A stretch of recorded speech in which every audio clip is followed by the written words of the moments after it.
Iya, assalamualaikum warahmatullahi wabarakatuh. Selamat datang kembali di kelas daring membuat game dengan Greenfoot.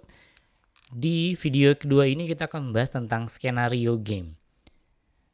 Jadi langkah awal kita untuk membuat sebuah game sederhana tentunya, karena kita akan membuat dengan platform yang sederhana juga, bukan membuat games yang multi level dengan tingkat kesulitan yang luar biasa.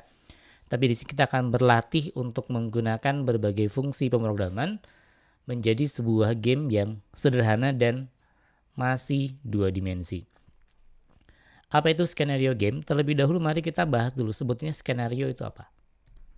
Nah, skenario seperti dikatakan dalam Kamus Besar Bahasa Indonesia bahwa skenario adalah sebuah rencana dari lakon atau sandiwara atau film berupa adegan demi adegan yang tertulis secara terperinci.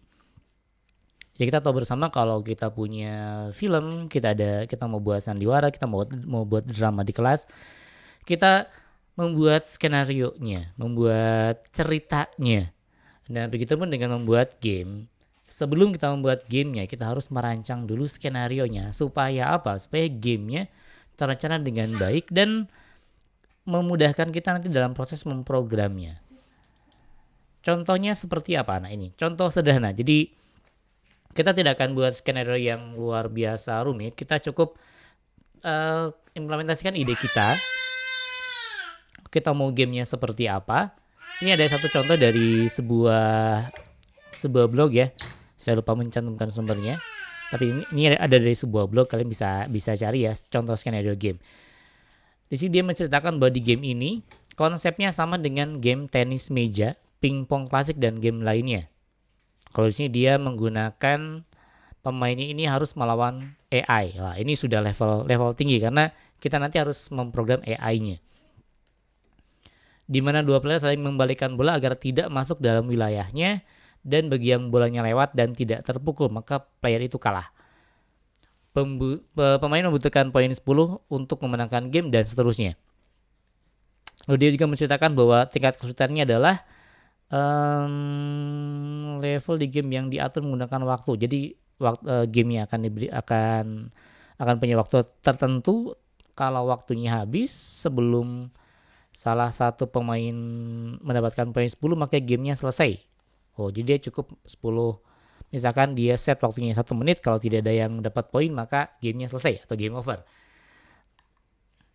Kemudian jadi ini salah satu pemain harus mencapai 10 poin ya. Jadi 1 poin satu kalau sekali masuk gawang misalkan seperti itu.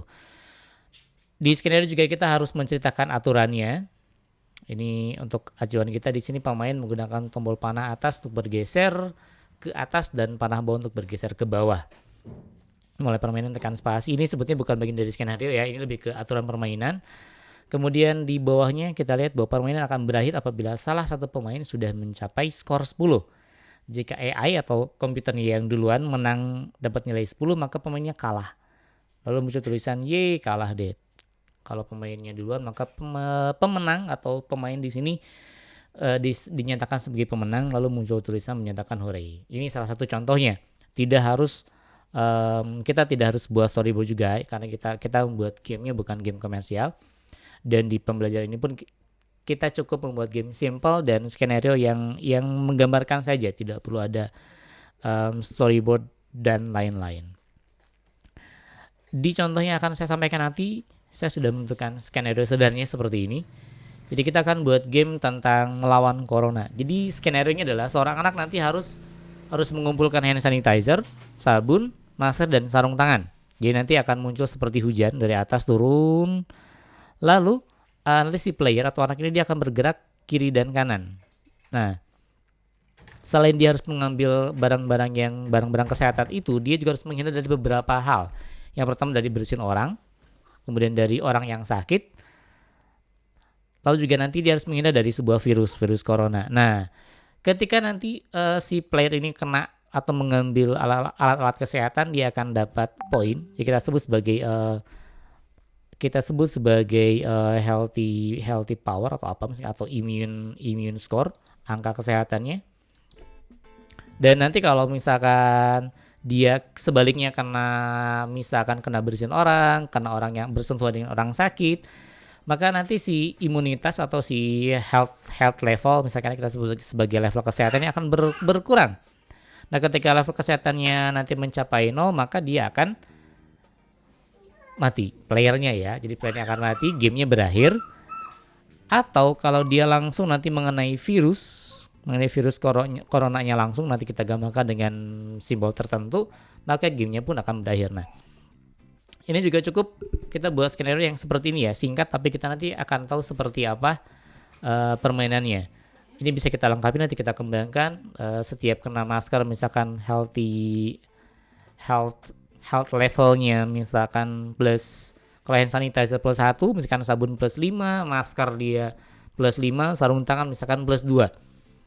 Sementara kalau dia kena bersin langsung dia minus 5, kalau kena orang sakit misalkan minus 10, dan kalau kena virus corona berapapun skornya dia akan langsung game over. Nanti kita akan kembangkan seperti itu. Nanti dari skenario ini pun nanti kita akan mengembangkan, atau kita akan kemudian menentukan objek-objek dari si gamenya atau game objeknya. Jadi kita akan menganalisis, oh berarti kita membutuhkan objeknya, objek player, dan nanti kita akan menentukan aset grafisnya atau image-nya. Lalu masker, ada hand sanitizer, ada ini masker saya ketik 2 kali, ini sarung tangan maksudnya, kemudian ada bersin, nanti seperti apa kita lambangkan, orang sakit kita lambangkan seperti apa, virus corona seperti apa. Plus kita juga nanti menentukan objek-objek tambahan lain, background-nya apa, kemudian misalkan nanti kita punya papan skornya mau seperti apa, jadi si icon untuk health size-nya, termasuk kalau game over nanti background-nya mau seperti apa. Nah, jadi langkah awal kita sebelum membuat game adalah kita tentukan terlebih dahulu si skenario-nya. Setelah kita punya ini, langkah berikutnya adalah nanti kita akan mengumpulkan aset grafisnya. Sebaiknya kita merancang sendiri, tapi untuk pembelajaran, tentunya untuk memudahkan kita bisa mengunduh, saya sarankan yang freeware, ataupun kalaupun ya berbayar, atau maksudnya kalaupun yang dia tidak punya lisensi terbuka, tidak masalah selama gamenya tidak kita publikasikan. Jadi kita boleh mencari yang betul-betul free, atau kita mencari yang terbatas, artinya kita masih bisa menggunakan untuk tujuan non komersial. Jadi kita cari yang license-nya non komersial, kita bisa unduh, lalu kita edit, kita sesuaikan, dan kita tentukan aset grafisnya. Nah, untuk hari ini tugasnya adalah membuat skenario dan menentukan objeknya nanti apa. Untuk selanjutnya di besok hari kita akan mengumpulkan grafis dan mengeditnya. Ya, saya sampaikan dulu. Jadi untuk hari ini, di pertemuan ini targetnya adalah Anda buat skenario, kita buat skenario-nya, kita tentukan objeknya, baru setelah itu kita akan menyiapkan objek-objek grafisnya.